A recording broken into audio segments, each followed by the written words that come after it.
Hello guys ji, good morning. Welcome back on Pharma educational hub. हम लोग जो last lectures में पढ़ रहे थे वो हम लोग रेक्टिफायर्स को डिस्कस कर रहे थे। Half wave rectifier, full wave rectifier और ब्रिज रेक्टिफायर। तीन टाइप के रेक्टिफायर, तीन टाइप के दिष्टकारी होते हैं, अर्ध तरंग, पूर्ण तरंग और सेतु दिष्टकारी। उनमें फिर हमने कंपैरिजन करके भी देखा कि किसमें क्या चीज़ होती है, किसकी प्रॉपर्टी किस तरीके से दूसरे से बेटर है, उसके बारे में भी हमने कंपेरेटिवली डिस्कशन किया था। ठीक है।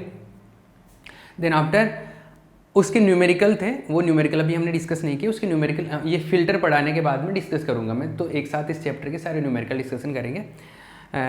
अभी देखो, अभी हम लोग फिल्टर स्टार्ट करेंगे। तो फिल्टर क्या होता है, क्यों रिक्वायरमेंट हुई फिल्टर की, और फिल्टर कितने टाइप के होते हैं उनका सबका डिटेल में। 4 टाइप के फिल्टर है आपके सिलेबस में, तो वो चारों टाइप में से एक टाइप का पूछता है वो, है ना। मोस्टली चांसेस होते हैं, 90% चांसेस होते हैं कि फिल्टर का क्वेश्चन आता है, बड़ा क्वेश्चन आता है। तो हम लोग फिल्टर 4 टाइप के हैं, उनको डिस्कस करते हैं। अभी क्या है, कैसे हैं, उन सब का हम लोग डिटेल डिस्कशन करेंगे। ठीक है। तो let's talk about filter. Filter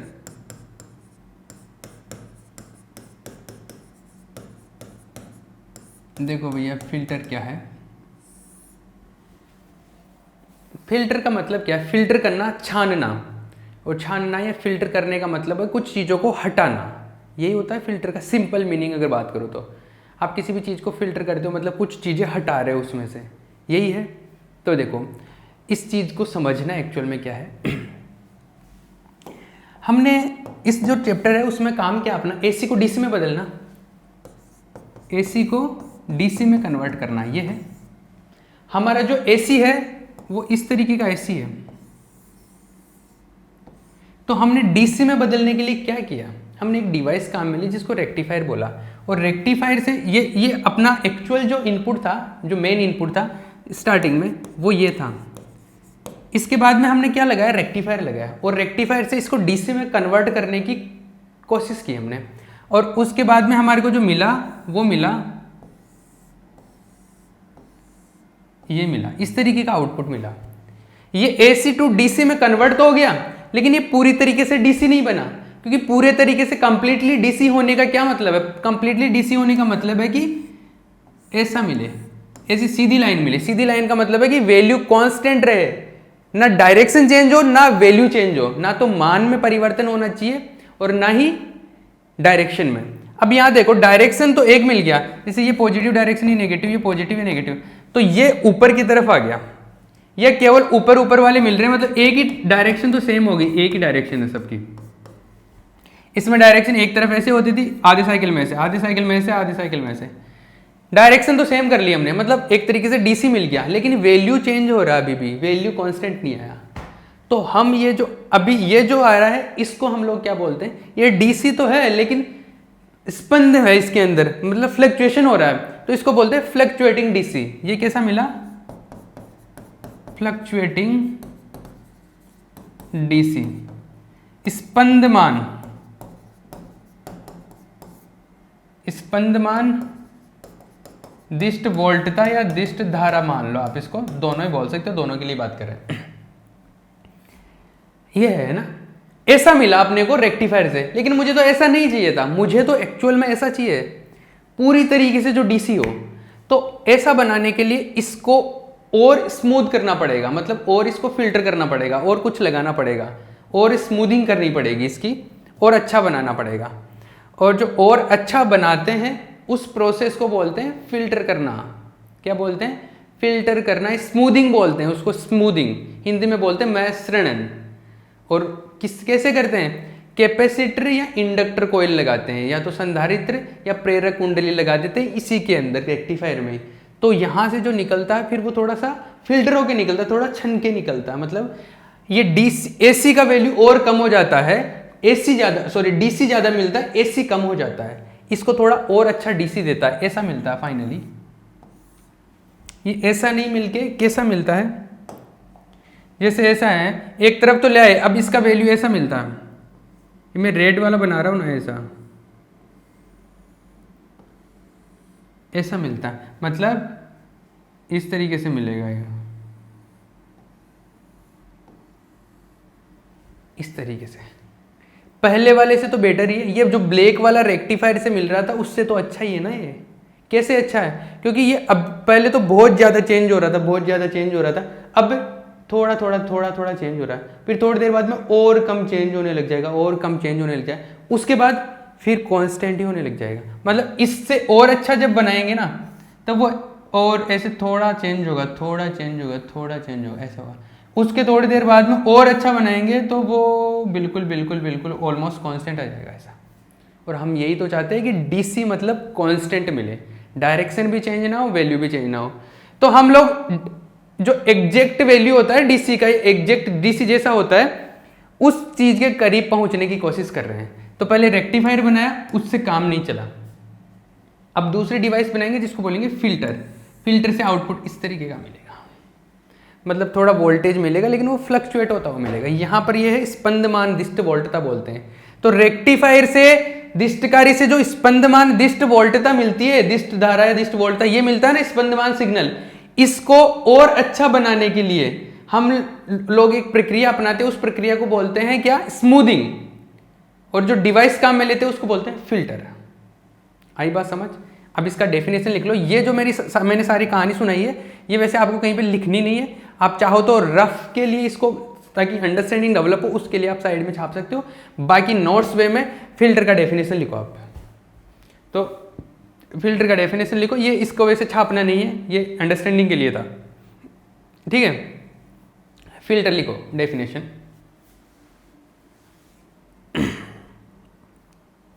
दिष्टकारी से प्राप्त, दिष्टकारी से प्राप्त, दिष्टकारी से प्राप्त स्पंदमान दिष्ट धारा, स्पंदमान दिष्ट धारा या वोल्टता को, स्पंदमान दिष्ट धारा या वोल्टता को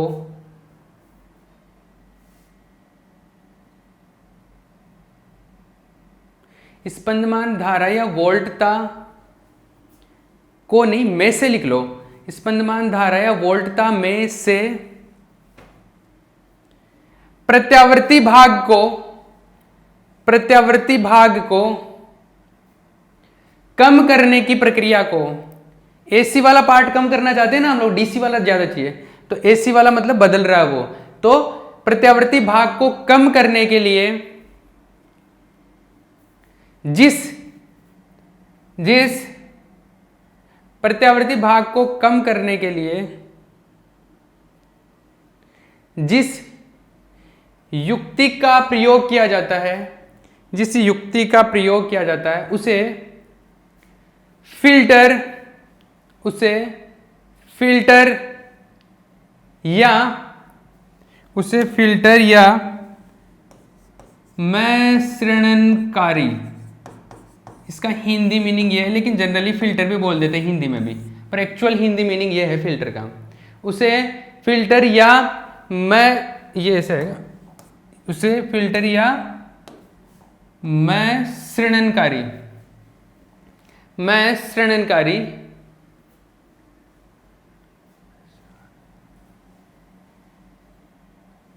मैश्रणनकारी, ये गलत लिख दिया, यहाँ पे ऐसा आएगा ये मैश्रणनकारी कहते हैं, मैश्रणनकारी कहते हैं। तथा इस प्रक्रिया को, तथा इस प्रक्रिया को, तथा इस प्रक्रिया को मैश्रणन, तथा इस प्रक्रिया को मैश्रणन, मैश्रणन, मैश्रणन के ब्रैकेट में लिख लेना स्मूथिंग, तथा इस प्रक्रिया को मैश्रणन, स्मूथिंग कहते हैं, ठीक है। इंग्लिश में लिखो, इंग्लिश वाले लिखो,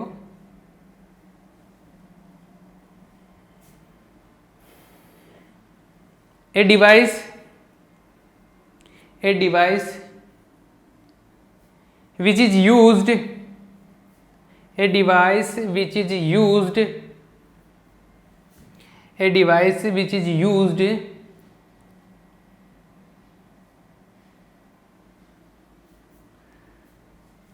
to decrease the AC component, to decrease the AC component from the fluctuating output of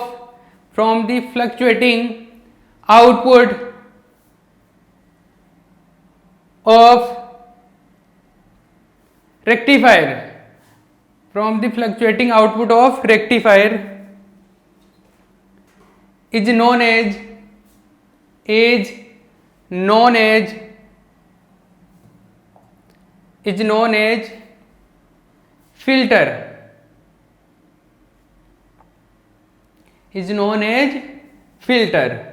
and this process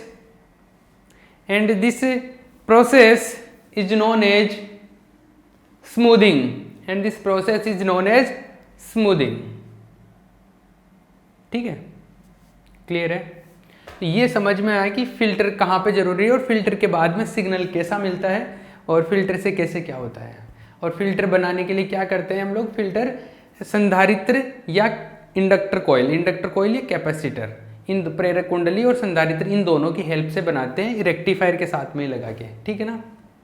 तो यहाँ पर एक नीचे एक और लाइन लिख लो, एक और पैराग्राफ चेंज करके लिख लो। फिल्टर बनाने के लिए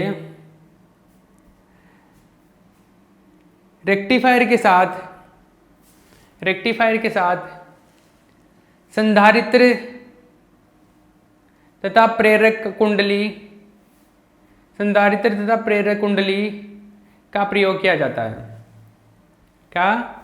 किया जाता है। Capacitor and inductor coil is used to make filters, ठीक है, क्लियर है। ये इतनी बात समझ में आ गई कि फिल्टर कैसे क्या होता है, ये क्लियर कर लिया हमने। अब फिल्टर की टाइप देखते हैं, 4 टाइप के फिल्टर होते हैं।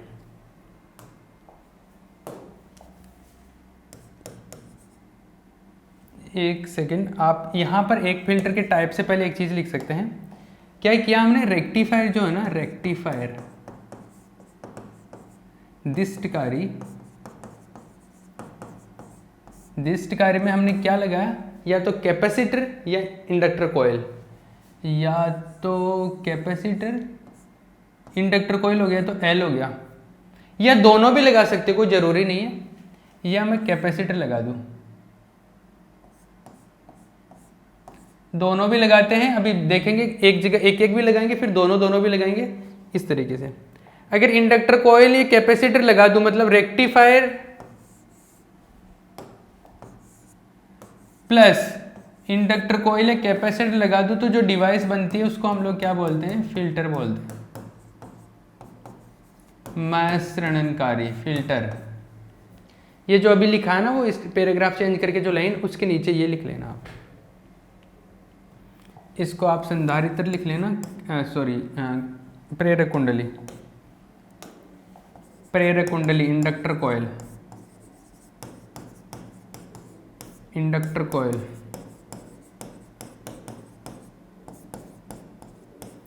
और इसको लिख लेना कैपेसिटर, संधारित्र।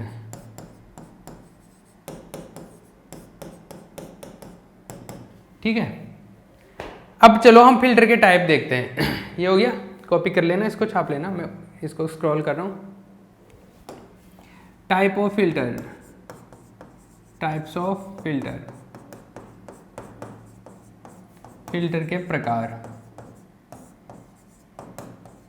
आपके लेवल पे फिल्टर को 4, आपके सिलेबस के अकॉर्डिंग फिल्टर को 4 टाइप से बताया गया है। तो ये लिख के लिखना क्या, फिल्टर सामान्यतः 4 प्रकार के होते हैं। There are 4 types of filter. सामान्यतः फिल्टर 4 प्रकार के होते हैं। कौन कौन से? पहला, शंट कैपेसिटेंस फिल्टर, इसको हिंदी में बोलते हैं पार्श्व संधारित्र फिल्टर। क्या होता है, कैसे क्या होता है, एक एक को डिटेल में पढ़ेंगे। पहले मैं चारों के नाम लिख देता हूँ। पार्श्व का मतलब होता है समांतर क्रम, सोच सकते हो आप इसको, पैरेलल है। इसका मतलब क्या है, एक तरीके से पैरेलल है, ठीक है। Second, series inductance filter, series inductance filter, इसको हिंदी में बोलते हैं श्रेणी प्रेरकत्व, श्रेणी प्रेरकत्व फिल्टर। थर्ड नंबर का क्या है, ये दो हो गए, shunt capacitance filter, series inductance filter. Third number का क्या है, थर्ड नंबर का है एल सी, इसको बोलते हैं एल अनुभाग filter, L section filter, L C L section filter.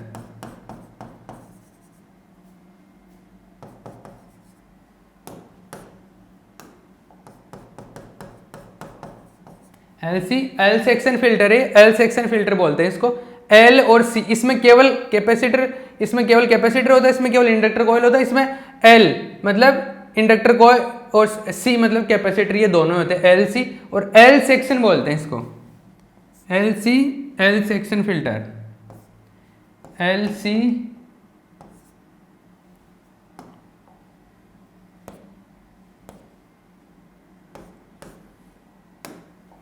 L C L अनुभाग फिल्टर,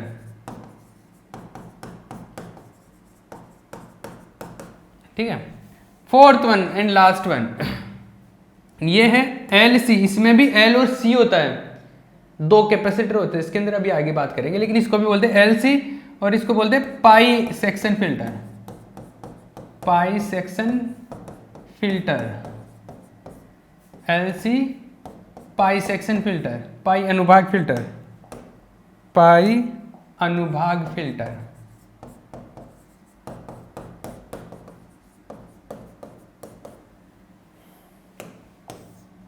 पाई अनुभाग फिल्टर, ये चार टाइप के फिल्टर होते हैं।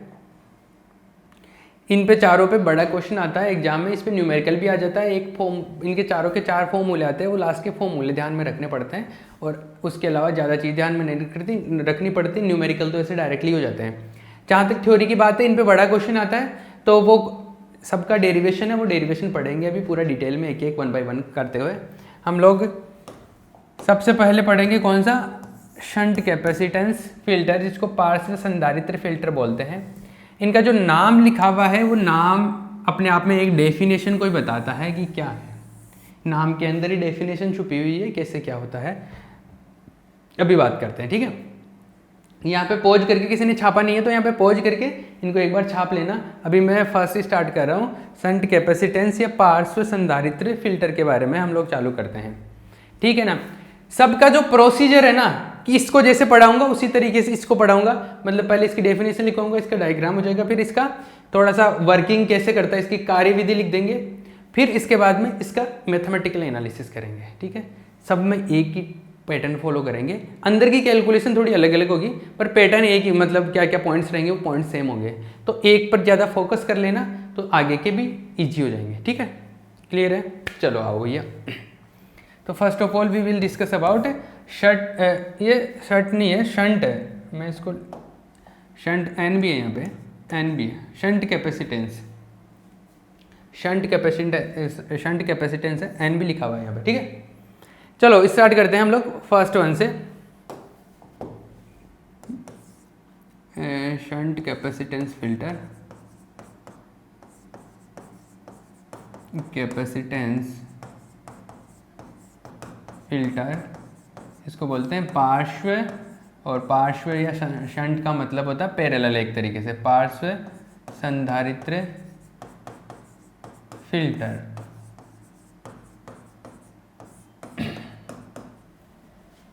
क्या है पहले ध्यान से समझ लो।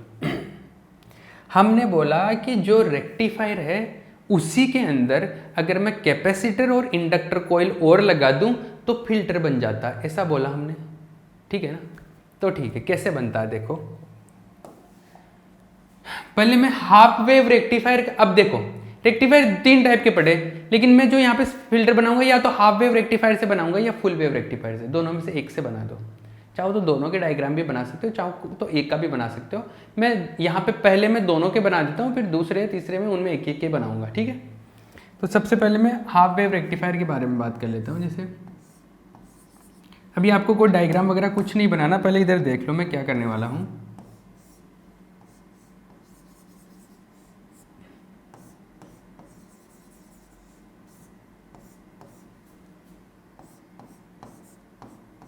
ये हाफ वेव रेक्टिफायर कैसा होता है,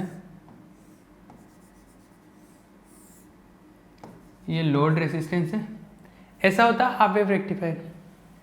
अरे हाफ वेव रेक्टिफायर ऐसा होता है ना, आधे साइकिल को जाने देगा, आधे को नहीं जाने देगा, इससे जो आउटपुट मिलेगा वो भी अपने को मालूम है, ठीक है। जो आउटपुट मिलेगा वो भी अपने को पता है कि इससे जो आउटपुट मिलता है वो आउटपुट जो मिल रहा था वो आधे साइकिल में नहीं जाता है, फिर आधे साइकिल में जाता है, फिर आधे साइकिल में नहीं जाता है, फिर आधे साइकिल में जाता है, इस तरीके से मिलता है इससे आउटपुट। ये थोड़ा बहुत गंदा बन गया ना, इसको थोड़ा अच्छा बनाए हम लोग। चलो इसको थोड़ा बेटर बनाते हैं।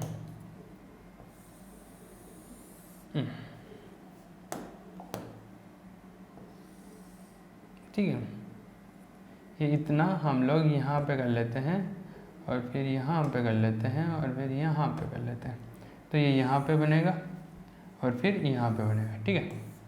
ऐसा बनेगा हाफ वेव रेक्टिफायर में, ठीक है। लेकिन ये हाफ वेव रेक्टिफायर का आउटपुट होता है, लेकिन हमारे को क्या बनाना है, हमारे को क्या करना है, एक सेकेंड, ये हाफ वेव रेक्टिफायर होता है, ये हाफ वेव रेक्टिफायर का आउटपुट होता है। मुझे फिल्टर बनाना है, तो फिल्टर के लिए क्या करना है, शंट कैपेसिटेंस फिल्टर बना रहा हूं मैं, पार्श्व संधारित्र फिल्टर। और पार्श्व संधारित्र फिल्टर का क्या मीनिंग है, पार्श्व या ये शंट का मतलब होता है पैरेलल, मतलब पैरेलल में मेरे को क्या करना, संधारित्र लगाना, कैपेसिटर लगाना। किसके पैरेलल में, जो रेसिस्टेंस है, लोड है, उसके पैरेलल में। तो ये जो लोड लगा हुआ है इसके पैरेलल में, पैरेलल का मतलब हो गया येलो, ये कैपेसिटर हो गया। अब पैरेलल में कैपेसिटर लगा देंगे तो ये क्या बन गया, ये बन गया फिल्टर, शंट कैपेसिटेंस फिल्टर। आ गई बात समझ में। अब इस पैरेलल में कैपेसिटर लगा दे, क्या बन गया, पार्श्व संधारित्र फिल्टर। अब इसका डेफिनेशन तो आप खुद लिख सकते हो, मैं लिखवा दूंगा, लेकिन बना सकते हो ना आप। क्या, दिष्टकारी में लोड प्रतिरोध के साथ समांतर क्रम में संधारित्र लगाने पर जो फिल्टर बनता है उसको क्या बोलते हैं, शंट कैपेसिटर फिल्टर। चमक रहा है, बिल्कुल सिंपल है। आगे वाले में सीरीज में हम इंडक्टर कॉइल लगाएंगे, तो वहां पर श्रेणी क्रम में सीरीज में क्या लगाएंगे, इंडक्टर कॉइल लगा देंगे। सिंपल, कुछ भी नहीं करना। समझ में आ रही ना बात। तो पहले डेफिनेशन लिख लो इसकी, फिर डायग्राम छापना। दिष्टकारी दिष्टकारी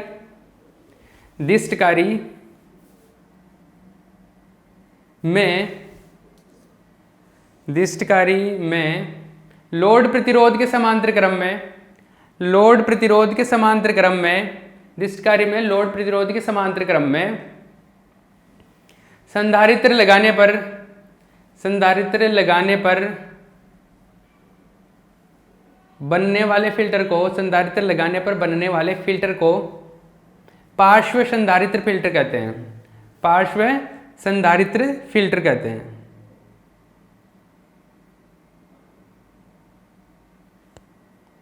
ठीक है, इंग्लिश में लिख लो। when a capacitor is applied in the parallel, when a capacitor is applied in the parallel to the load resistance, in the rectifier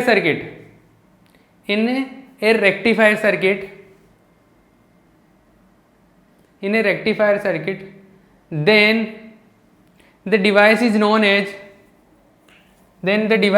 as shunt capacitance filter. Then the device is known as shunt capacitance filter. ठीक है, clear है? पहला हो गया, ये हो गया। Definition हो गया, डेफिनेशन हो गया इसका। ये जो क्या बोलते हैं, डायग्राम हो गया। ये हाफ वेव रेक्टिफायर के साथ में बना दिया, फुल वेव रेक्टिफायर के साथ में बना सकता हूं मैं अभी।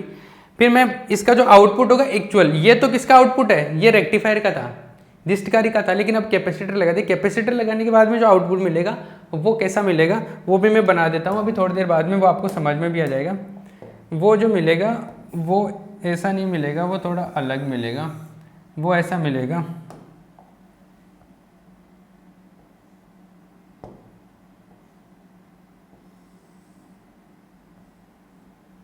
इस तरीके से कुछ मिलेगा, एक सेकेंड देखो, ऐसा इस तरीके से चलता रहेगा, चलता रहेगा, फिर ऐसे जाएगा, फिर ऐसे जाएगा,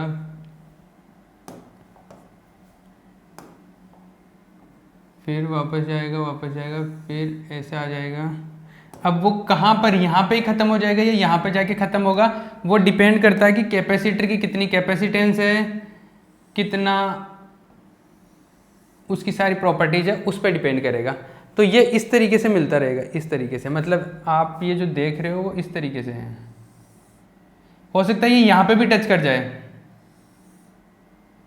फिर एक सेकेंड, फिर ये ऊपर जाएगा, फिर ये ऐसे आ रहा है, फिर ये ऐसे जा रहा है, तो ये इस तरीके से चलता जाएगा, ये इस तरीके से मिलता जाएगा। ठीक है, मैं क्या बोल रहा हूँ, हो सकता है ये किस तरीके से, ये यहाँ पे टच भी कर जाए, अलग अलग वो कैपेसिटर के कैपेसिटेंस पे, उन पे सारी चीज़ें डिपेंड करेगी, लेकिन ये इस तरीके से मिलता जाएगा, इस तरीके से। ठीक है, ये है आउटपुट।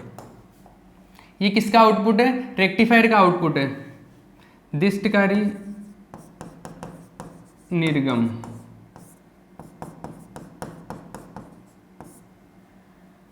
आउटपुट ऑफ रेक्टिफायर, इसको लिख सकते हो आप, आउटपुट ऑफ रेक्टिफायर, रेक्टिफायर। और ये किसका आउटपुट है, ये output of filter, filter, filter का निर्गम, फिल्टर निर्गम लिख देता हूं मैं।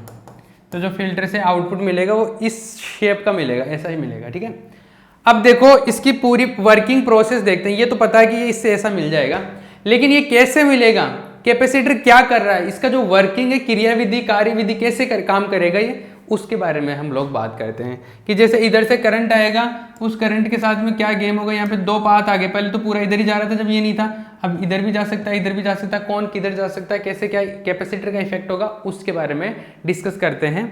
तो नेक्स्ट लेक्चर में उसके बारे में डिस्कस करेंगे और इसको कंटिन्यू करेंगे। तो हम लोगों ने जो लास्ट लेक्चर के अंदर डिस्कस कर रहे थे, हम लोग शंट कैपेसिटर जो फिल्टर है उसको हम लोग डिस्कस कर रहे थे, और हमने उसका डेफिनेशन देख लिया था, डायग्राम देख लिया था। ये हाफ वेव रेक्टिफायर के साथ में बना लिया था। हम इसको फुल वेव रेक्टिफायर के साथ में बना सकते हैं। अभी मैं फुल वेव रेक्टिफायर के साथ में बता दूंगा, लेकिन उससे पहले मैं इसका वर्किंग मेथड बता देता हूँ। इसकी जो क्रियाविधि है उसके बारे में बात करते हैं कि ये कैसे कैपेसिटर लगाने पर काम कैसे करता है। ठीक है, तो हम लोग क्या बात करेंगे, क्रियाविधि के बारे में बात करेंगे। आप साइड में इधर डायग्राम बना सकते हो, या हाफ वेव रेक्टिफायर का डायग्राम हो जाएगा, इधर फुल वेव रेक्टिफायर का भी डायग्राम बना सकते हो। मैं फुल वेव रेक्टिफायर का डायग्राम भी बताऊँ आपको, फुल वेव रेक्टिफायर का भी डायग्राम बता देता हूँ मैं आपको। इसके अंदर तो मैं दोनों के बता देता हूँ, फिर आगे से हम लोग केवल एक की बात कर लेंगे। ठीक है,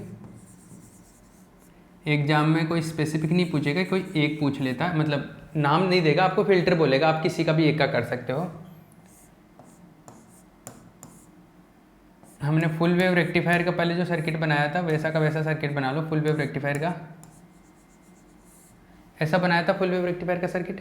इस सर्किट में हमारे को क्या करना है, हमारे को पैरेलल के अंदर क्या लगाना है, कैपेसिटर, रेसिस्टेंस की, ये लोड रेसिस्टेंस है, इसके पैरेलल में ये लो, ये फिल्टर बन गया, शंट कैपेसिटेंस फिल्टर हो गया। इस क्या बोलते हैं इसको, पार्श्व परिपथ, पार्श्व संधारित्र सर्किट हो गया, वो फिल्टर हो गया, हो गया, ये हो गया इसका। इसका भी अगर आप डायग्राम बनाना चाहो तो इसका भी डायग्राम कुछ इस तरीके से हो जाएगा। जैसे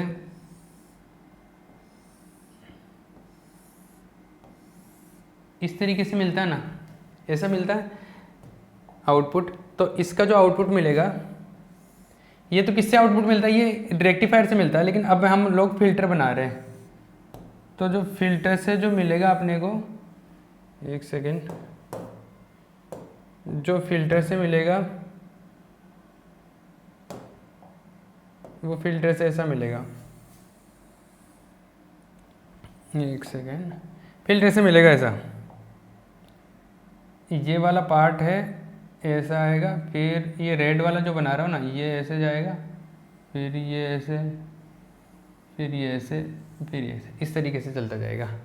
मैं यहाँ पे कुछ एक बार ये पॉइंट्स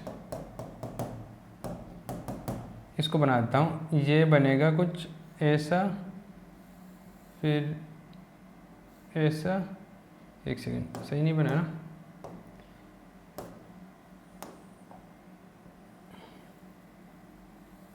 फिर कुछ ऐसा, फिर कुछ ऐसा, फिर कुछ ऐसा, ऐसा ऐसा चलता जाएगा। तो half wave rectifier full wave rectifier में क्या फ़र्क है? हाफ वेव रेक्टिफायर में फुल वेव रेक्टिफायर में फ़र्क है कि इसमें देखो ये बहुत बड़ा चला जाता है, क्योंकि बीच में खाली आ जाता है ना, यहाँ पे जीरो होता है आउटपुट, तो ये और नीचे चला जाता है, उसमें ये नीचे नहीं जाता है, ये वापस से ऊपर आ जाता है, ठीक है। तो ये बनता है इसके अंदर, ये किसका, फिल्टर का आउटपुट है, ये फुल वेव रेक्टिफायर के लिए और वो हाफ वेव रेक्टिफायर के लिए, दोनों में से एक भी डायग्राम बना सकते हो आप एग्जाम में, कोई ज़रूरी नहीं है। दूसरी चीज़, इसमें देखो, इसमें एक चक्कर जो होता है, एक साइकिल जो होता है, वो एक साइकिल जैसे यहाँ पे होके यहाँ पे कंप्लीट होता है एक साइकिल। एक साइकिल का मतलब ये नहीं कि ये जो आपको दिख रहा है वो एक साइकिल होता है। एक साइकिल, एक चक्कर को आप कैसे देखते हो, एक टाइम पीरियड को आप कैसे देखते हो, टाइम पीरियड आपको ऐसे पता करना होता है कि जो एक कोई हम लोग कोई भी एक पैटर्न बना रहे हो, वो पैटर्न कितने टाइम बाद में वापस रिपीट हो रहा है। देखो इसमें पैटर्न देखना कौन सा है, ये ब्लैक वाला, ब्लैक वाले को फॉलो करना, ये ब्लैक वाला आ गया, फिर खाली, फिर ब्लैक वाला, फिर खाली, फिर ब्लैक वाला, फिर खाली, मतलब ये जो इतना पैटर्न है ये रिपीट हो रहा है बार बार। मतलब ब्लैक प्लस ये जो एम्प्टी वाला है, जीरो वाला, ब्लैक प्लस जीरो, ये वाला पूरा पैटर्न रिपीट हो रहा है। इसका मतलब एक जो चक्कर है, एक साइकिल है, एक तरीके का पैटर्न, वो कहाँ पे कंप्लीट होता है, यहाँ से लेके यहाँ तक। आई बात समझ में? इसका ये टाइम पीरियड है। दूसरी, इसमें देखो, इसमें ये यहीं पे खत्म हो जाता है, क्योंकि ऐसा फिर से रिपीट हो रहा है, फिर ऐसा रिपीट हो रहा है, फिर ऐसा रिपीट हो रहा है, तो इसका टाइम पीरियड ऐसा हो जाता है। इसका टाइम पीरियड उसका एक तरीके से क्या है, आधा है, या मैं इसको बोलूँ कि ये डबल चक्कर कर लेता है, उसके वो जितने में एक चक्कर करता है उतने में ये डबल चक्कर कर लेता है। मतलब इसका फ्रीक्वेंसी उसके कंपैरिजन में कैसा डबल फ्रीक्वेंसी है, इसका आवृत्ति उसकी तुलना में डबल होता है। ये चीज़ें अभी आगे काम में आएगी, इसलिए मैं थोड़ा डिटेलिंग बता रहा हूँ। अभी हम लोग वर्किंग मेथड के बारे में बात करते हैं, क्रियाविधि के बारे में, ठीक है ना। ये दोनों डायग्राम अभी आप बना सकते हो, एग्जाम में आप एक भी बना सकते हो, ठीक है। इसका फ्रीक्वेंसी, इसके कंपैरिजन में इसका फ्रीक्वेंसी f होता है, इसका फ्रीक्वेंसी कितना होता है, 2f होता है, ठीक है। 1 सेकेंड,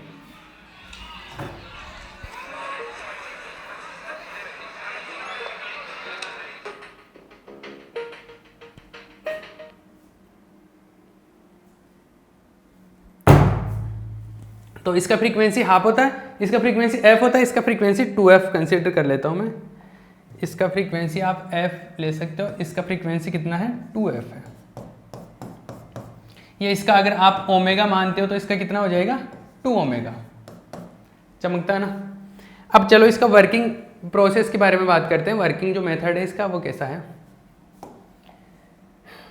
क्रियाविधि। तो नेक्स्ट पॉइंट इसमें एक ये डेफिनेशन हो गया था, सर्किट हो गया था, इसमें लिखो क्रियाविधि। कार्यविधि है, क्रियाविधि, कार्यविधि लिख लो इसको। वर्किंग, वर्किंग कैसे करता है ये,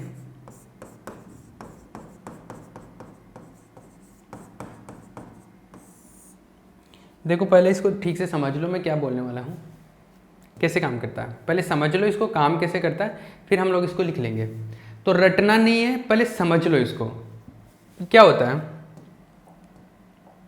देखो इधर से AC आता है,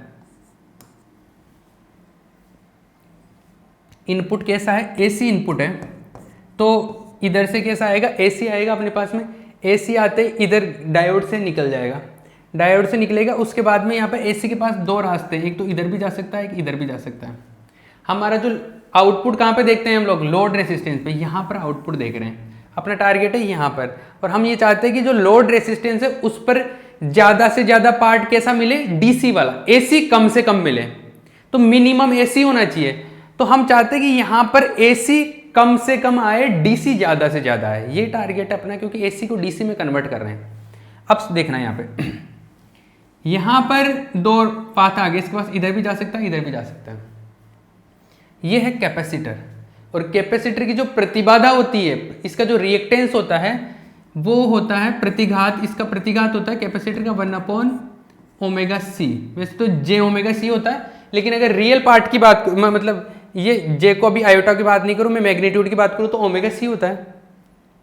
अरे ω/c होता है ना, मतलब 1/ωc का मतलब हो गया, ओमेगा मतलब 2πf होता है, 2πfc ये होता है इसका क्या, रिएक्टेंस होता है, ये कैपेसिटर की प्रतिघात होता है। अब कैपेसिटर का प्रतिघात ये होता है, तो f का वैल्यू 0 होता है डीसी के लिए, डीसी के लिए 0, तो मतलब x क्या हो जाएगा, अनंत, इन्फिनिटी। इसका मतलब है कि डीसी के लिए ये अनंत प्रतिघात उत्पन्न करेगा, इन्फाइनाइट रिएक्टेंस क्रिएट करेगा डीसी के लिए। इसका मतलब ये डीसी को जाने नहीं देता, एसी को जाने देता है। तो जब यहाँ से डीसी और एसी का मिक्स फॉर्म आता है, तो इधर से केवल एसी जाता है, डीसी की पूरा का पूरा इधर चला जाता है। इसका मतलब है कि इधर एसी का कुछ पार्ट इधर चला जाएगा, बाकी का इधर जाएगा ही जाएगा।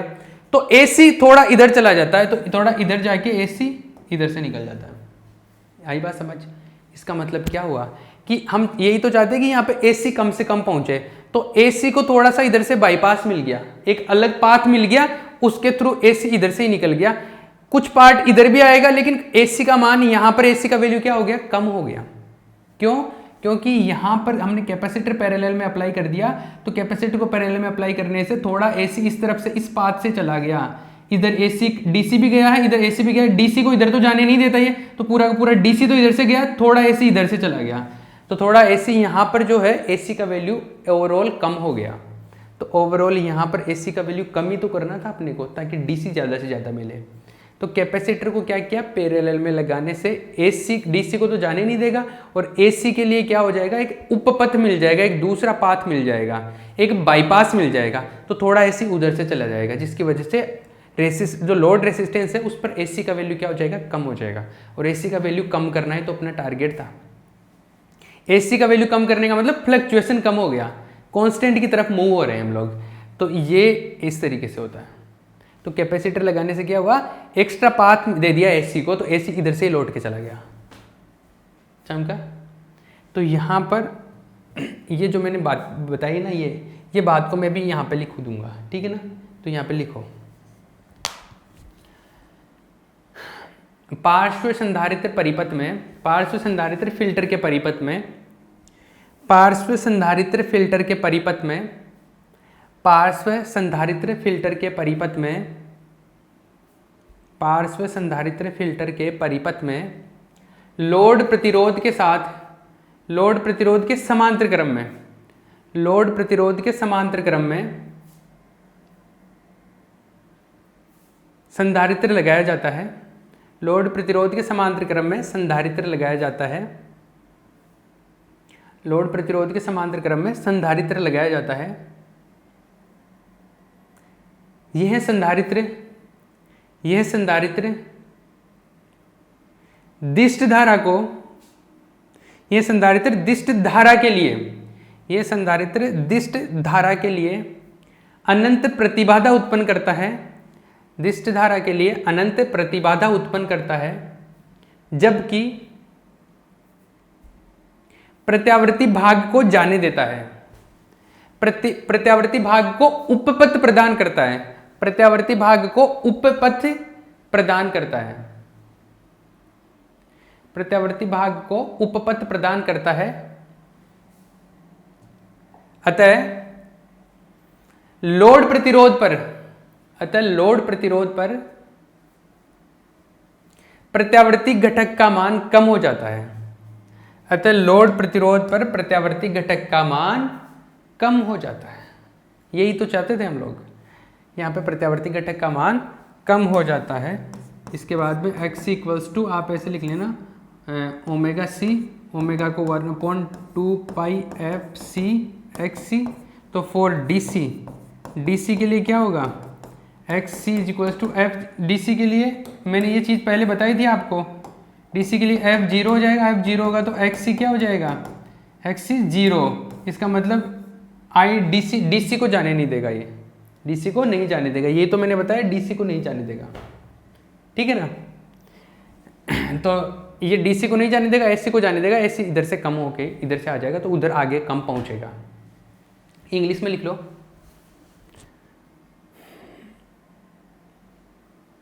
in the shunt capacitance filter, in the shunt capacitance filter, the capacitor is applied, the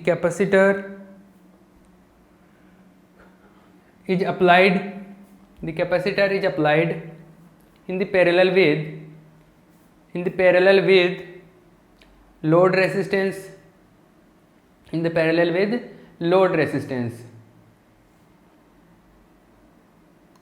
this capacitor produces infinite reactance for DC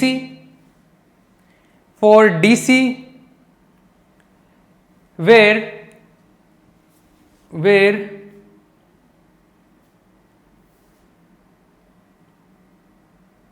AC is allowed to pass, AC is allowed to pass through the capacitor, where AC is allowed to pass through the capacitor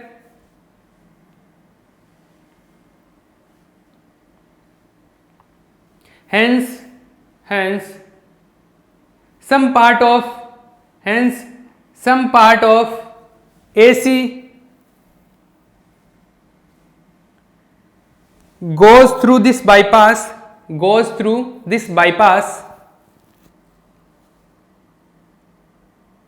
and overall value on the load resistance of alternating part decreases, ठीक है। ये इसका हो गया, ये जो मैंने process, इसके बाद में इंग्लिश मीडियम वाले भी ये छाप लेना, यहाँ पे पॉज करके मैं आगे चालू कर रहा हूँ। ये क्या है, इसका वर्किंग मेथड है, इससे पता चल रहा है कि क्या एक्स जो प्रतिघात होता है ये होता है, ये मैंने पहले समझा दिया था, पहले स्टार्टिंग में एक्सप्लेन किया था, ठीक है ना ये चीज़। अब हम लोग क्या करेंगे, अब हम इस फिल्टर के लिए क्या करेंगे, इसका मैथमेटिकल कैलकुलेशन करेंगे, जो कि सबसे ज़्यादा इंपॉर्टेंट है। ये तो इसका थ्योरेटिकल पार्ट हो गया, मैथमेटिकल एनालिसिस करेंगे अब, ठीक है।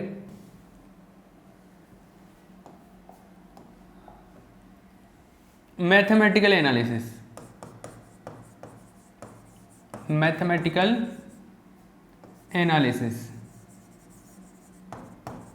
गणितीय विश्लेषण।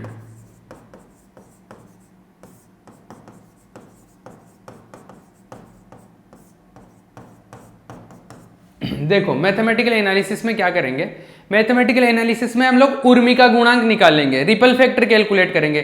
चारों जो ये हमने फिल्टर पढ़ेंगे, चारों में सेम ही चीज कैलकुलेट करनी है, उर्मी का गुणांक निकालना है, रिपल फैक्टर कैलकुलेट करना है।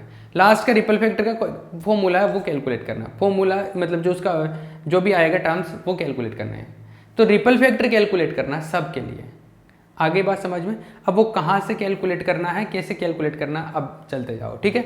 अब अलग अलग फिल्टर के लिए थोड़ा अलग अलग मेथड चलता जाएगा, लेकिन हम लोग रिपल फैक्टर कैलकुलेट करते हैं। देखो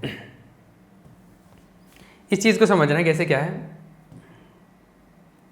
कैसे काम करता है, ये काम कैसे करता है ये हमने समझा, कैसे इसको बाईपास दे देता है, कैसे क्या करता है।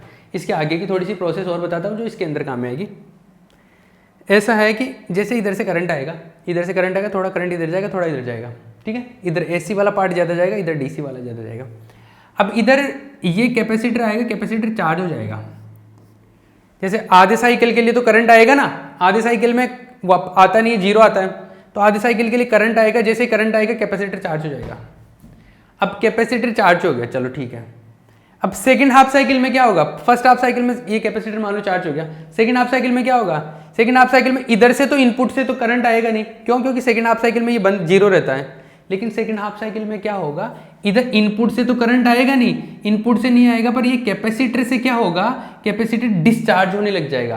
पहले हाफ साइकिल में चार्ज हो गया, दूसरे हाफ साइकिल में ये डिस्चार्ज होगा, और डिस्चार्ज होकर रेसिस्टेंस को करंट प्रोवाइड करेगा, इसको वोल्टेज दे देगा।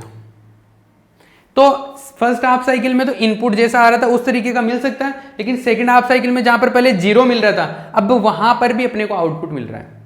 कैसे, क्योंकि ये कैपेसिटर डिस्चार्ज होने लग जाता है, और कैपेसिटर डिस्चार्ज होता है तो कैपेसिटर और रेसिस्टेंस ये दोनों पैरेलल में लगे हुए हैं, तो कैपेसिटर पे जितना वोल्टेज है उतना ही रेसिस्टेंस पे होगा।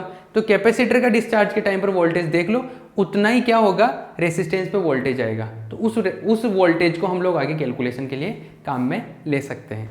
तो यहाँ पर क्या होगा, कैपेसिटर का चार्जिंग डिस्चार्जिंग का चीज़ें काम में आएगी। ठीक है, क्लियर है। तो डिस्चार्जिंग वाली चीज़ काम में आएगी, क्योंकि ये जब डिस्चार्ज होता है तो वो जो वोल्टेज होगा वो इसके ऊपर होगा। तो रेजिस्टेंस पे आउटपुट पे वोल्टेज बताना है तो कैपेसिटर का वोल्टेज पता कर लो आप, और कैपेसिटर का निरावेशन का जो डिस्चार्जिंग का जो इक्वेशन होता है वो काम में लेंगे हम लोग। वो क्या होता है, किस तरीके से होता है, उसके बारे में हम लोग बात करेंगे। ठीक है, तो सबसे पहले तो यहाँ पर एक लाइन लिख लो, क्या कहाँ पर गणितीय विश्लेषण में बात कर रहे थे ना हम लोग, मैथमेटिकल एनालिसिस में। देखो, संधारित्र, आप यहाँ पे एक लाइन लिख लो, हिंदी में लिखो पहले फिर इंग्लिश में लिखो।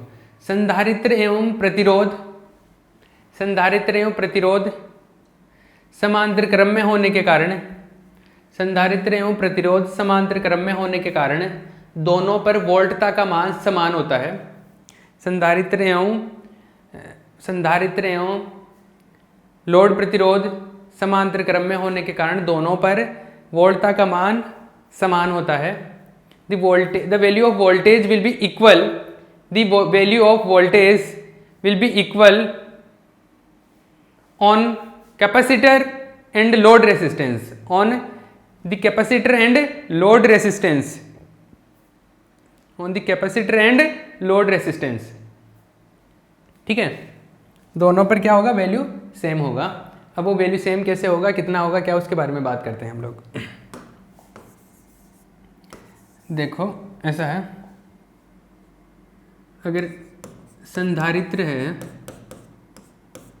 संधारित्र अगर के निरावेशन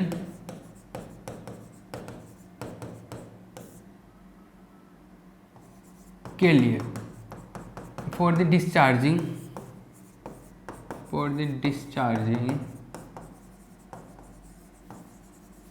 ऑफ कैपेसिटर, देखना कैपेसिटर डिस्चार्ज होगा। अब कैपेसिटर डिस्चार्ज होगा तो कैपेसिटर डिस्चार्ज होने पे क्या होगा, कैपेसिटर अगर डिस्चार्ज होगा तो जो उसका वोल्टेज होता है वो वोल्टेज ऐसे आता है, V = Vm e⁻t/r। R कौन सा, लोड रेसिस्टेंस वाला, RL लिख देता हूँ, और कैपेसिटेंस आएगा यहाँ पे धारिता C। ये होता है उसका निरावेशन के समय, जब डिस्चार्ज हो रहा होता है कैपेसिटर, उस टाइम पर उसका वोल्टेज ये होता है। और ये जो वोल्टेज आएगा ये लोड का आएगा, क्योंकि दोनों पैरेलल में, और पैरेलल में वोल्टेज बराबर होते हैं, इक्वल होते हैं, यही पढ़ा था हमने। तो दोनों का वोल्टेज आएगा। अब देखो इस वोल्टेज का थोड़ा हम लोग सिंप्लीफाई करते हैं।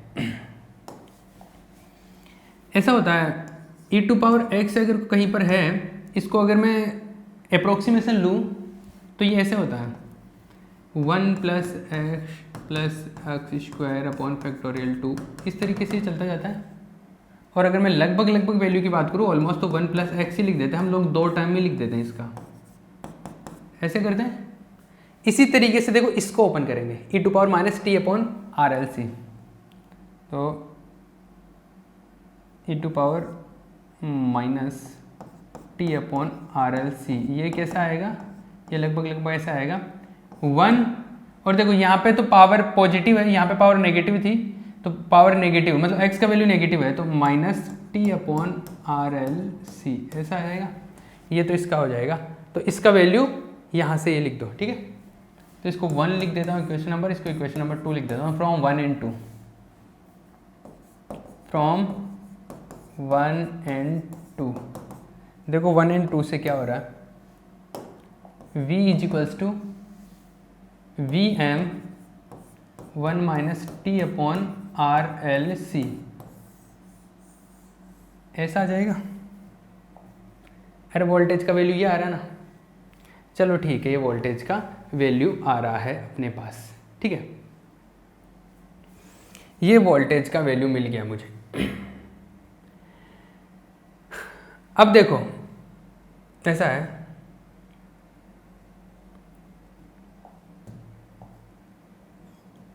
मान लो कि ये वोल्टेज है, मैक्सिमम वोल्टेज कितना होता है यहाँ पे, मैक्सिमम वोल्टेज क्या है, वी एम आ रहा है। वी एम किसका वोल्टेज है, मैक्सिमम इनपुट का मैक्सिमम वोल्टेज है वी एम, ठीक है। अब देखो ऐसा है, पहले मैक्सिमम चार्ज था, जैसे कैपेसिटर पूरा चार्ज है, अब पूरा एक चक्कर कंप्लीट होते होते होते तो पूरा डिस्चार्ज हो जाएगा ना वो, जैसे पूरा एक चक्कर कंप्लीट होते होते कैपेसिटर क्या हो जाएगा, डिस्चार्ज हो जाएगा। तो कब, टी टाइम होने पर, कैपिटल टी ये मतलब एक पूरा टाइम पीरियड, एक पूरा आवर्तकाल पूरा हो जाएगा, तब कैपेसिटर क्या हो जाएगा, डिस्चार्ज हो जाएगा। तो जब आवर्तकाल पूरा हो जाएगा तो कैसा मिलेगा, आउटपुट जो मिलेगा वो कैसा मिलेगा, उसके बारे में भी अभी बात करते हैं। तो इधर देखो,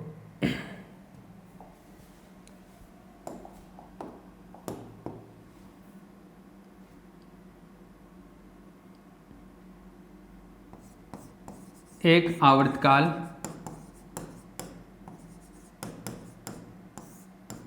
टी के पश्चात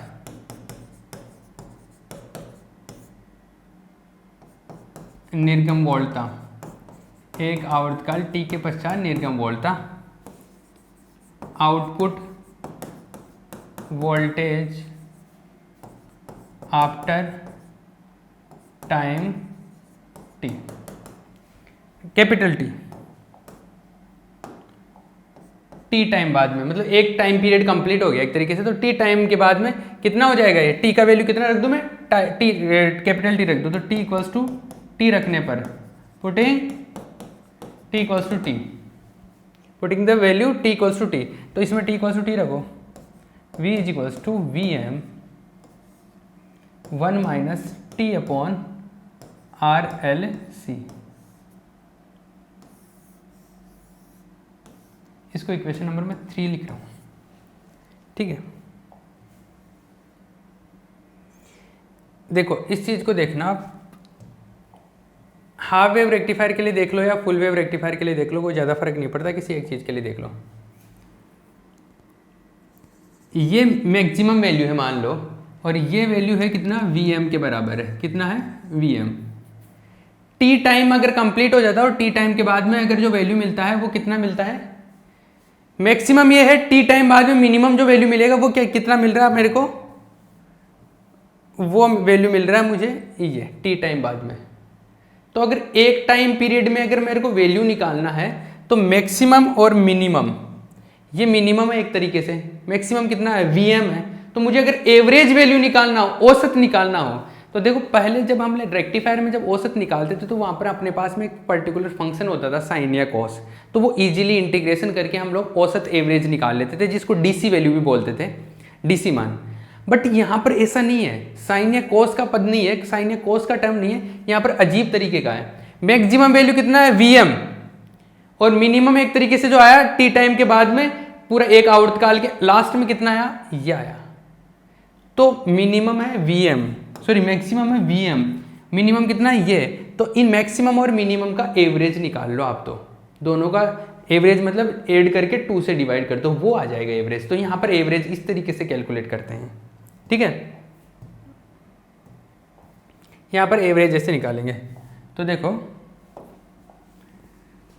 वोल्टता का औसत मान, वोल्टता का औसत मान, average value of voltage, average. देखो इसमें ये जो डेरिवेशन है इसके अंदर लॉजिकल चीजें ज्यादा, पहले मेरे को बोलना पड़ता, वो चीज को यहाँ पे मैं लिख रहा हूँ। ऐसा नहीं कि डायरेक्ट उस इक्वेशन से यहाँ पे पुट कर दो, इस इक्वेशन से यहाँ पुट कर दो, ऐसा वैल्यू नहीं है। लॉजिकल चीजें चलेगी, थ्योरेटिकल कनेक्ट होगा यहाँ से। तो एवरेज में बात करूँ वी डी सी, या आप वी एवरेज बोल लो इसको, वी एवरेज, करंट नहीं निकाल रहे, मैं वोल्टेज की बात कर रहा हूँ यहाँ पे, वी एवरेज, ये जो आएगा वो क्या आएगा, इसका और मैक्सिमम का एवरेज। मैक्सिमम कितना है, वी एम, मैक्सिमम है वी एम प्लस इसका एवरेज, ये कितना है, V M 1 minus T upon R L C, दोनों को ऐड कर दिया और अपॉन 2, दोनों 2 से डिवाइड कर दिया। ये होता है एवरेज। सिंपल लैंग्वेज में बात करूँ तो एवरेज ये होता है। पर्टिकुलर फंक्शन होता तो इंटीग्रेशन करके वैसे निकालते, लेकिन अभी ऐसे निकाल रहा हूँ, ठीक है। वी डी सी देखो, वी एम ये अंदर जाएगा तो 2 वी एम हो जाएगा ना, 2 वी एम हो जाएगा minus V M T upon R L C upon 2। तो ये जो वी डी सी आया है, वी डी सी ये आ गया V M minus V M T by 2 R L है, ये आर एल सी। ये एक तरीके से क्या आ गया, वोल्टता का डीसी मान आ गया, वोल्टेज का डीसी वैल्यू आ गया। लेकिन अपने पास डीसी का मतलब एग्जैक्ट कांस्टेंट नहीं आता ना अपने पास डीसी के साथ थोड़ा सा ऐसा फ्लक्चुएटिंग आ रहा, थोड़ा फ्लक्चुएटिंग आ रहा है ना, वो अरे थोड़ा फ्लक्चुएटिंग आ रहा है ना, तो वो आ रहा अपने पास में डीसी। अगर मैं चाहूँ तो आप यहाँ पे चाहे तो देख भी सकते हो इसको, एक सेकेंड मैं आपको बता देता हूँ किस तरीके से वर्क कर रहा है। कौन सा है अपने पास में, शंट कैपेसिटेंस चाहिए ना अपने को, ये देखो इस तरीके से, ये येलो वाला तो इनपुट है एक तरीके से, जो कि रेक्टिफायर से आ रहा था वो ऐसा है, और ये देखो इस तरीके से मिल रहा है, इस तरीके से तो मिल रहा है अपने को, ये पूरा नहीं मिलता ना, अरे इसको देख लो ना आराम से, इस तरीके से मिल रहा है, ये चमक रहा ना, ये ब्लू कलर का जो है ये कैसा आउटपुट है। ये दोनों एक ही साइकिल में आ गए। एक बार अब देखना, इसको मैं दोबारा इसको चेंज करता हूँ, आप इस चीज को देखना, ऐसा मिल रहा है अपने को, जो आउटपुट मिल रहा है इस तरीके का मिल रहा है, ये है अपना आउटपुट, ये मैक्सिमम वैल्यू है, ये एक तरीके से मिनिमम आ गया। ये मैक्सिमम और मिनिमम इन दोनों का जो एवरेज होगा वो यहाँ पे आ जाएगा, 2 से डिवाइड कर दिया ना, एवरेज निकाल लिया हमने, तो मैक्सिमम और मिनिमम का एवरेज निकाल लिया हमने।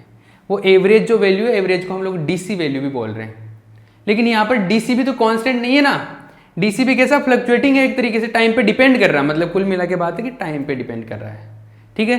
ये इस तरीके से, ये सर्किट ही तो बनाया अपन ने, अरे ये सर्किट ही बनाया ना, ये पैरेलल के अंदर हमने क्या कर दिया, रेसिस्टेंस के पैरेलल में हमने एक कैपेसिटर लगा दिया, इस तरीके से किया है। एक बार मैं टाइम देख लूँ, इसको कंटिन्यू करते हैं अपन। तो ये जो है हमने पैरेलल के अंदर कैपेसिटर लगाया, ये पार्श्व पथ संधारित्र बन गया, पार्श्व संधारित्र फिल्टर बन गया, तो ये इस तरीके से शंट कैपेसिटेंस फिल्टर हो गया। इसका जो आउटपुट था हमने देख लिया, ये इस तरीके से ये आउटपुट मिलता है, इस तरीके से। अब जो है आगे कैलकुलेशन को कंटिन्यू करते हैं।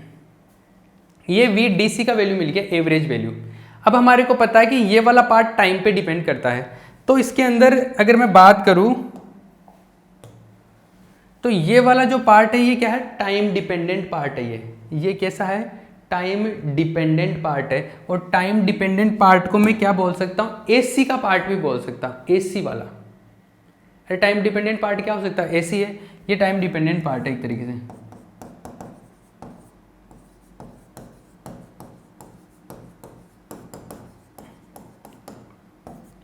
समय आश्रित पद, ये समय आश्रित होने का मतलब है कि हमारे को जो वोल्टेज मिला वो कैसा मिला, स्पंदमान मिला है। स्पंदमान का मतलब फ्लक्चुएट करता हुआ, प्योर डीसी नहीं मिला है, स्पंदमान मिला, इस तरीके का मिला। डीसी प्योर होता है तो कोई केवल कांस्टेंट मिलता है, लेकिन केवल कांस्टेंट नहीं मिला, ऐसा मिला है। टाइम डिपेंडेंट मिला था ना, और टाइम डिपेंडेंट में भी देखो, ये जो टाइम डिपेंडेंट है ये वाला, ये टी, अगर मैं इसको स्मॉल टी रहता है, नॉर्मली अगर स्मॉल टी रहता तो मैक्सिमम वैल्यू कब हो सकती है, इस टाइम डिपेंडेंट वाले पार्ट की मैक्सिमम वैल्यू कब हो सकती है। टाइम डिपेंडेंट वाला पार्ट है मतलब ये एसी वाला पार्ट है एक तरीके से। कौन सा वाला पार्ट है, एसी वाला। तो ये टाइम डिपेंडेंट पार्ट है। इसका मैक्सिमम वैल्यू कब होगा, जब टी का वैल्यू कैपिटल टी होगा, जब टी का वैल्यू कैपिटल टी होगा। तो ये मैक्सिमम वैल्यू जो टाइम डिपेंडेंट वाले पार्ट का मैक्सिमम वैल्यू है, ये वो है। तो जो स्पंदमान वोल्टता भी बोलते हैं इसको, जो टाइम डिपेंडेंट होता है इसको बोलते हैं स्पंदमान। वैसे तो ये एसी वाला फैक्टर है लेकिन प्योर एसी नहीं है, ये एसी डीसी का मिक्सचर टाइप का है, ठीक है। ये जो मैं लॉजिक बता रहा हूँ इसको ध्यान से देख लेना, ये थोड़ा सा डिफिकल्ट है मुझे पता है, तो इसलिए मैं इस पर ज़्यादा जोर दे रहा हूँ। यहाँ तक डीसी निकाल लिया, मैं एक बार इसको रिपीट कर देता हूँ। सबसे पहले तो हमने क्या किया, ये कैपेसिटर का ये डिस्चार्जिंग वाला वोल्टेज लिखा, इसको हमने क्या किया, एक्सपेंशन किया, इसका प्रसार किया और ये मिल गया अपने को। प्रसार करने पर ये मिला, फाइनली इसको कैलकुलेट करके हमने टी टाइम पे ये निकाल लिया। अब देखो टी टाइम पे निकालने के बाद हमारे को एवरेज चाहिए था, तो एवरेज के लिए मैक्सिमम और मिनिमम दोनों का एवरेज ले लिया और एवरेज लेने के बाद में ये एवरेज आ गया। एवरेज को हम डीसी भी बोलते हैं, ये डीसी मिल गया। अब हम लोग थोड़ा एसी के बारे में कुछ बात करना चाहते हैं। तो हमारे को पता है कि इसके अंदर ये टाइम डिपेंडेंट पार्ट है, ये एसी को रिप्रेजेंट कर रहा है। इसमें को इसको उर्मिका वोल्टता भी बोलते हैं, उर्मिका वोल्टता, रिपल वोल्टेज भी बोलते हैं, रिपल वोल्टेज, ठीक है ना, ये रिपल वोल्टेज है। और यहाँ पर टाइम डिपेंडेंट है, वो रिपल वोल्टेज ही होता है टाइम डिपेंडेंट पार्ट। बट ये मैक्सिमम वैल्यू है क्योंकि टी का वैल्यू कैपिटल टी रखते हैं, तो मैक्सिमम वैल्यू है। तो रिपल वोल्टेज का क्या है, अधिकतम मान है, रिपल वोल्टेज का मैक्सिमम वैल्यू है, इसको बोल रहा हूँ मैं रिपल वोल्टेज का मैक्सिमम वैल्यू। मैक्सिमम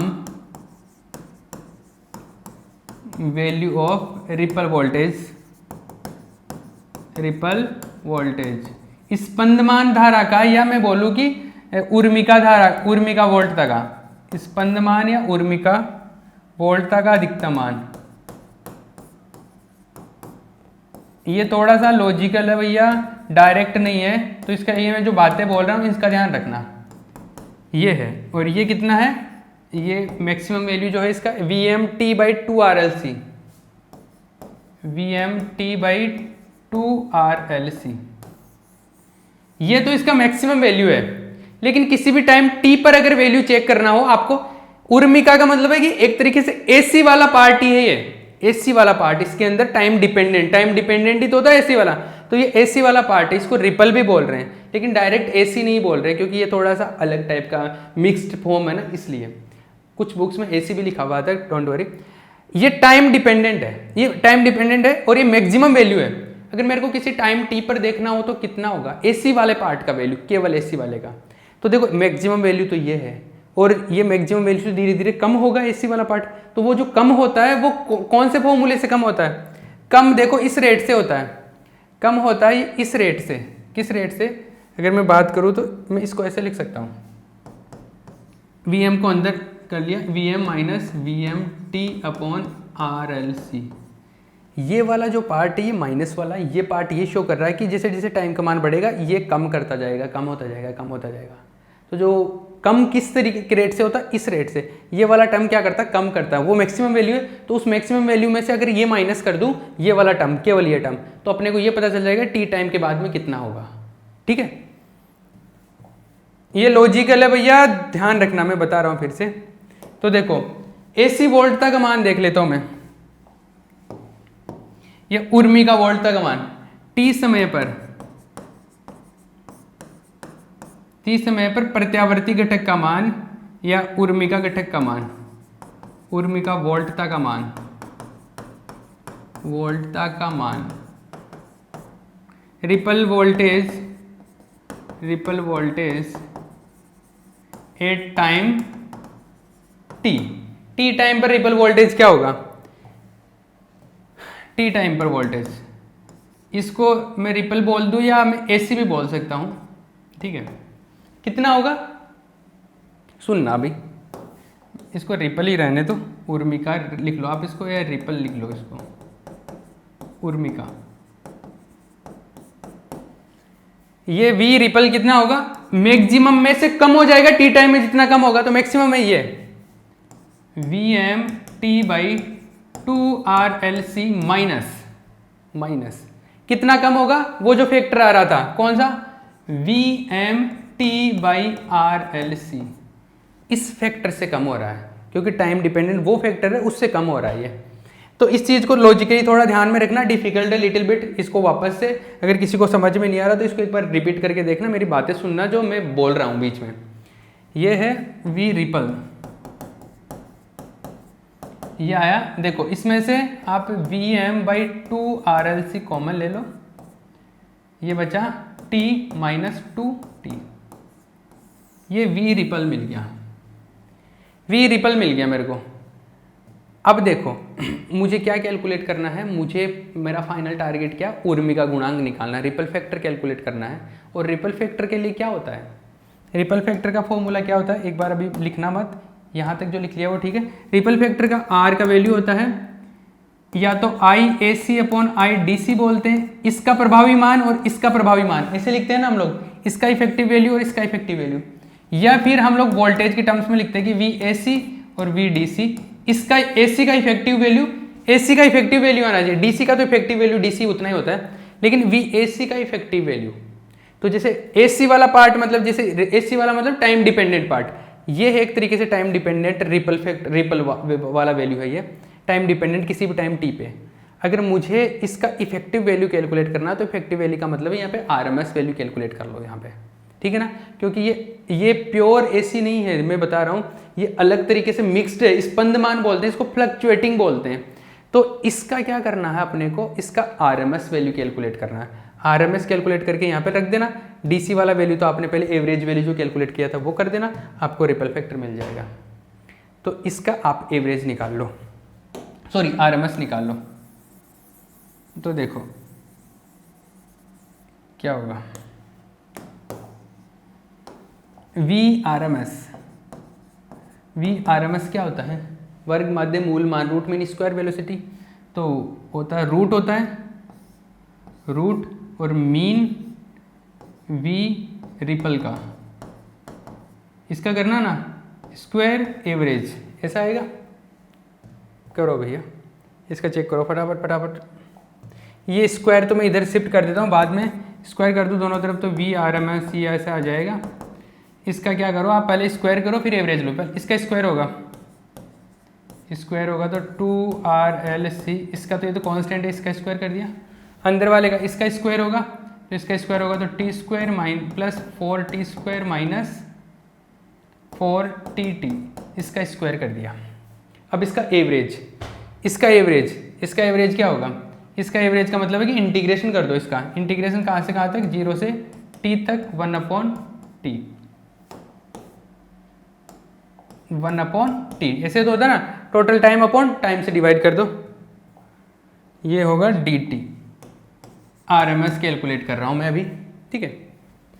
अब देखो यहाँ पे आ गया Vm, ये Vm²/2RLC, ये तो आ गया बार इंटू 1/T, ये भी था बार। इसका अंदर वाले का इंटीग्रेशन करूँगा तो इंटीग्रेशन आएगा ये T³ सॉरी ये आएगा T²T, ये पहला term. Second term 4T³/3 minus इसका 4T तो कांस्टेंट है, T का स्मॉल t का T²/2, लिमिट पुट करना है 0 to capital T, 0 to capital T, ये आ गया। वैल्यू रखो Vm/2RLC का होल स्क्वायर इंटू 1/T, ये आ गया। T का वैल्यू 0 रखेंगे तो कोई फर्क नहीं पड़ेगा, सब 0 हो जाएंगे। T रखेंगे तो ये हो जाएगा T³, ये हो जाएगा 4T³/3, ये हो जाएगा 4T³/2, तो 2 से 2 cancel out, 2 times cancel out हो जाएगा, ऐसा हो जाएगा। आगे इसका इंटीग्रेशन करेंगे तो ये क्या आ रहा है, VRMS आ रहा है ना। RMS का मतलब है एक तरीके से इफेक्टिव वैल्यू आ रहा है AC का। यहाँ पे देखना Vm, इधर स्क्वायर चल रहा है तो ये आ जाएगा Vm/2RLC का होल स्क्वायर इंटू ये T से, एक काम करो आप T से डिवाइड कर दो, T से डिवाइड कर दो तो ये बचेगा T² plus 4T²/3 minus 2T², ऐसा आ गया। अब क्या करो, देखो Vm/2RLC का होल स्क्वायर, इसमें देखो LCM ले लो आप, एलसीएम लोगे तो 3 एलसीएम आ गया, ये आ जाएगा 3t², ये आएगा 4t², ये -6t², ऐसा आ जाएगा। ये VRMS का होल स्क्वायर, ये आएगा VRMS इक्वल्स टू, देखो अब ये इधर रूट लगा दो, स्क्वायर को हटा दो, इधर से स्क्वायर हटेगा तो VM/2RLC ये बचेगा। इधर देखो 4 3 7 आएगा, 7 में से 6 जाएगा तो t² बच जाएगा, एक t², तो t²/3, तो t²/3 पे रूट लगाएंगे तो t² का तो t हो गया, 3 का √3 हो गया। तो अपने पास फाइनली क्या मिला, फाइनली जो मिला वो मिला VRMS इक्वल्स टू VMT/2√3RLC।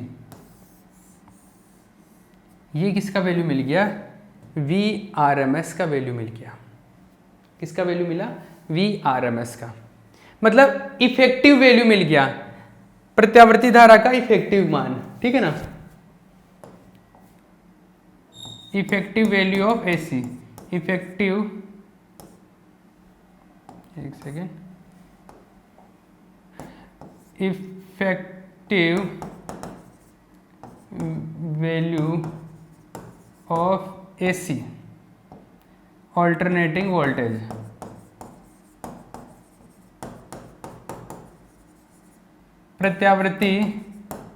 प्रत्यावर्ती वोल्टता का प्रभावी मान, वोल्टता का प्रभावी मान, ठीक है, प्रत्यावर्ती वोल्टता का प्रभावी मान, ये VRMS आ गया। अब देखो मेरे पास VRMS भी है, VDC भी है, तो मेरे पास रिपल फैक्टर निकाला, कैलकुलेट करना आसान हो गया। मैं रिपल फैक्टर कैलकुलेट करता हूं, तो रिपल फैक्टर उर्मी का गुणांक, चारों फिल्टर में अपना टारगेट ये रहेगा कि हम लोग उर्मी का गुणांक के बारे में बात करेंगे लास्ट में जाके, रिपल फैक्टर के बारे में। Ripple factor R equals to VAC/VDC, इसका इफेक्टिव, AC का इफेक्टिव वैल्यू है ना, इफेक्टिव प्रभावी, और प्रभावी मान का मतलब हो गया कि वो RMS वाले की बात कर रहा हूं मैं, तो मैं इसका मतलब है कि VRMS की बात कर रहा हूं यहाँ पे। अब देखो VRMS और VDC दोनों का वैल्यू है अपने पास में, VRMS और VDC,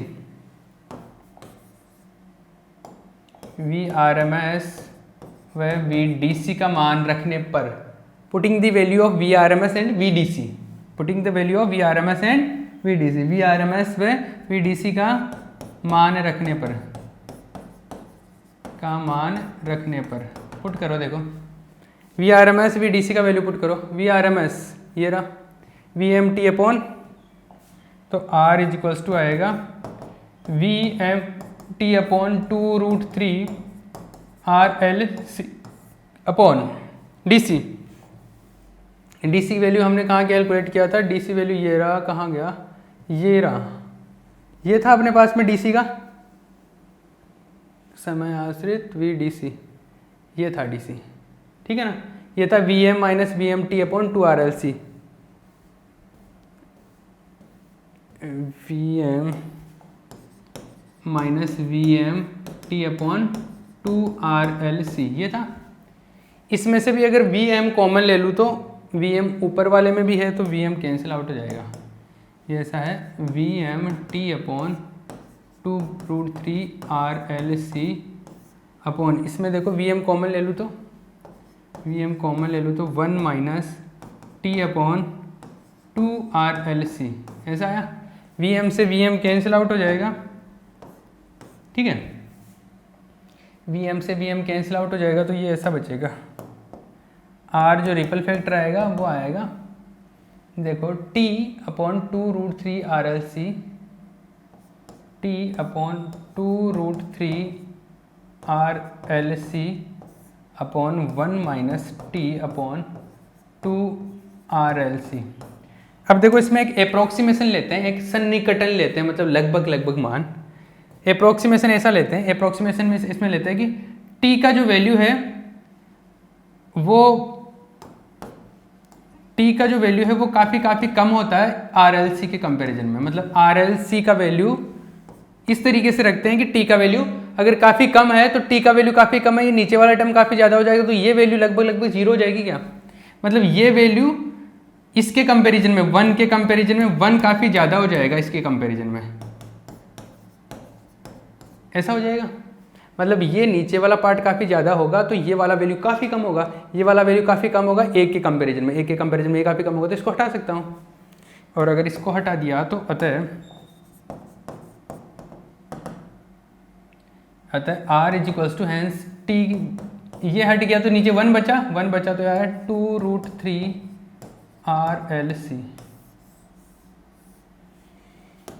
ये आया। आगे बात समझ, अरे क्लियर है।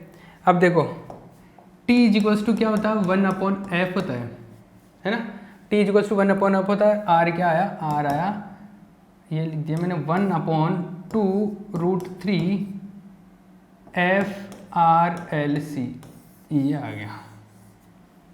ये किसके लिए आया, अर्ध तरंग दिष्टकारी के लिए उर्मी का गुणांक। हाफ वेव रेक्टिफायर के लिए रिपल फैक्टर आ गया। अर्ध तरंग दिष्टकारी के साथ में जो फिल्टर बनाया है ना, अर्ध तरंग दिष्टकारी के साथ में जो फिल्टर बनाया उसके लिए उर्मी का गुणांक आया है,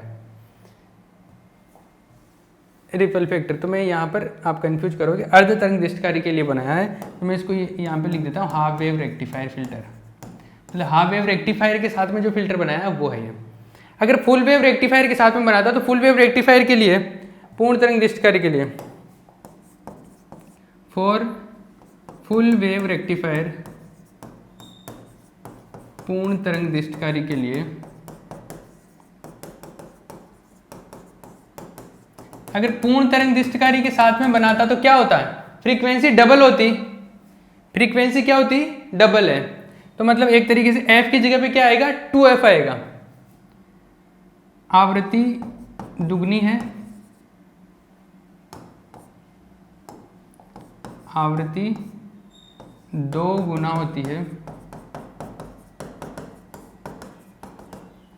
फ्रीक्वेंसी इज 2 टाइम्स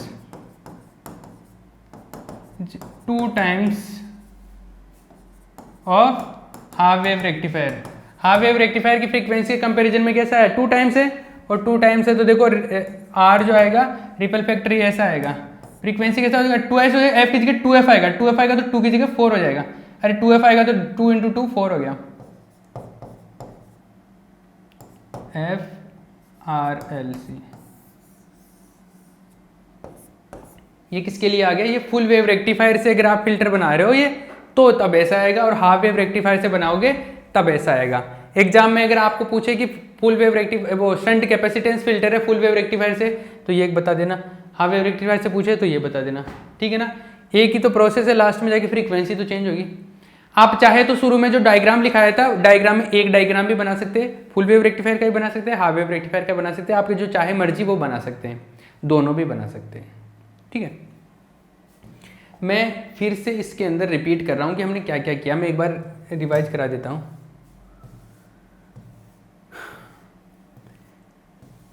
देखो इसमें लॉजिक ज्यादा है, ऐसे डायरेक्ट ऐसा नहीं है कि वहां से उठा के मैंने वैल्यू वहां पुट कर दिया, वहां से उठा के वहां पुट कर दिया, फटाफट कर लो, ऐसे नहीं है। इसमें हर लाइन में जो लिख रहा हूं उसके जो मैथमेटिकल एक्सप्रेशन लिख रहा हूं उसके पीछे मैं बोल रहा हूं, मतलब लॉजिकली चीजें आएगी तब जाके ये सिस्टम सेट होगा, ठीक है।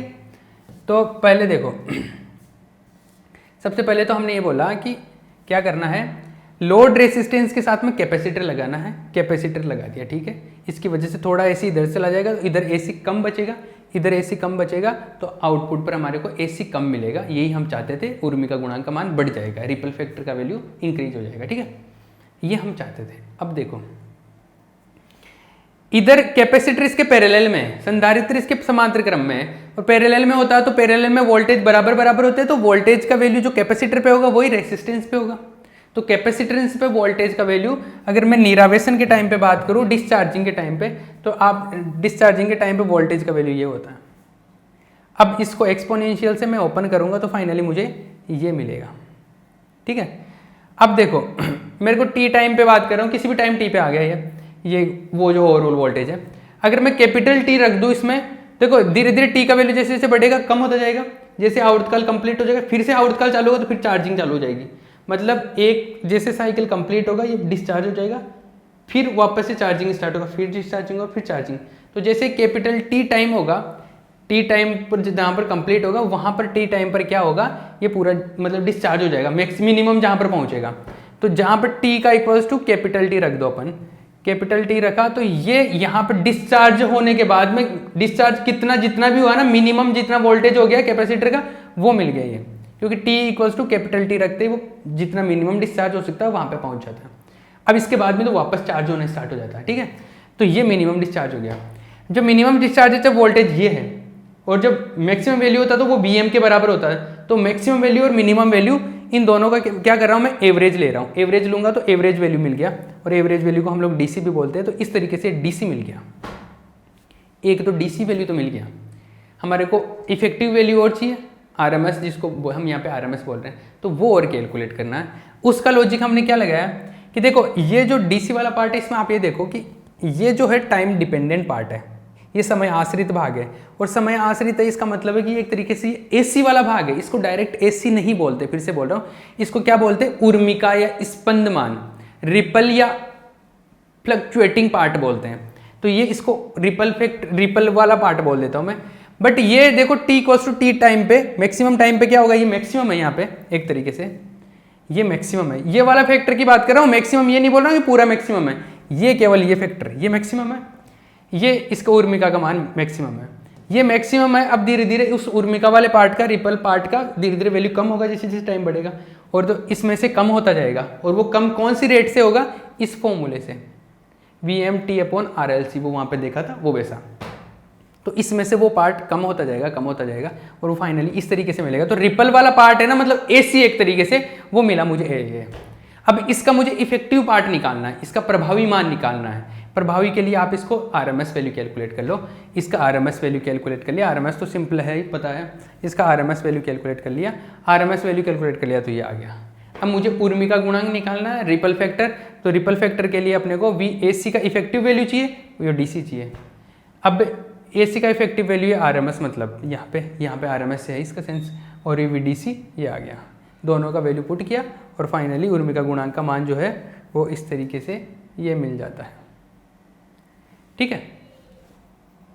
ये मिला अपने को हाफ वेव रेक्टिफायर के लिए और फुल वेव रेक्टिफायर के लिए, ये दोनों फॉर्मूले मिल गए। अब यहाँ पर आप कॉन्क्लूजन लिख सकते हो कि क्या निष्कर्ष मिला अपने को, कॉन्क्लूजन।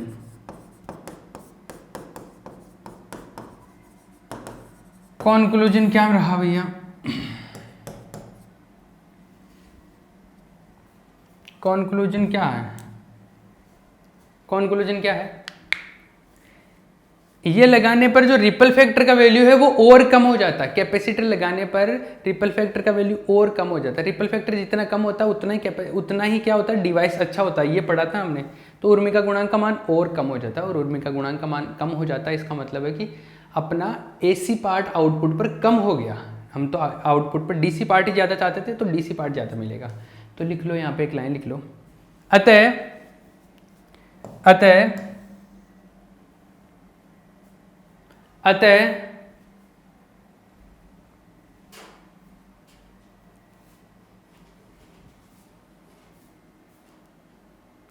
समांतर क्रम में संधारित्र लगाने से, अतः समांतर क्रम में संधारित्र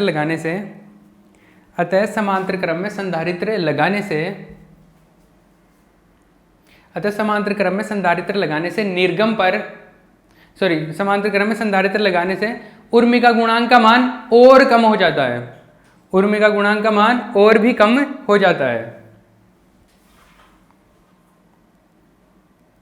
उर्मिका गुणांक का मान और भी कम हो जाता है।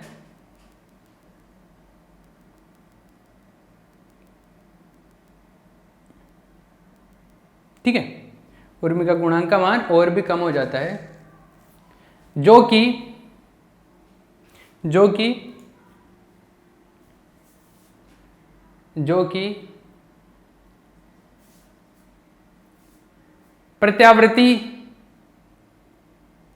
प्रत्यावर्ती धारा को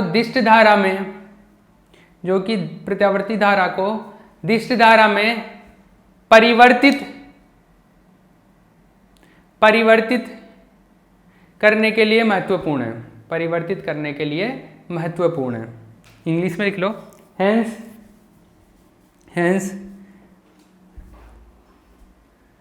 the value of ripple factor, hence the value of ripple factor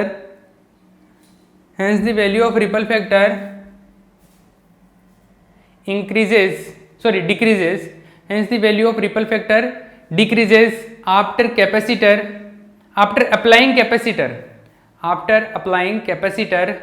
in the parallel with load resistance,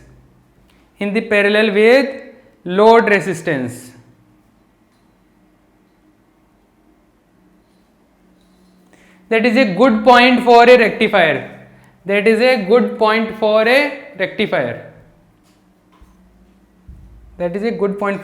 rectifier.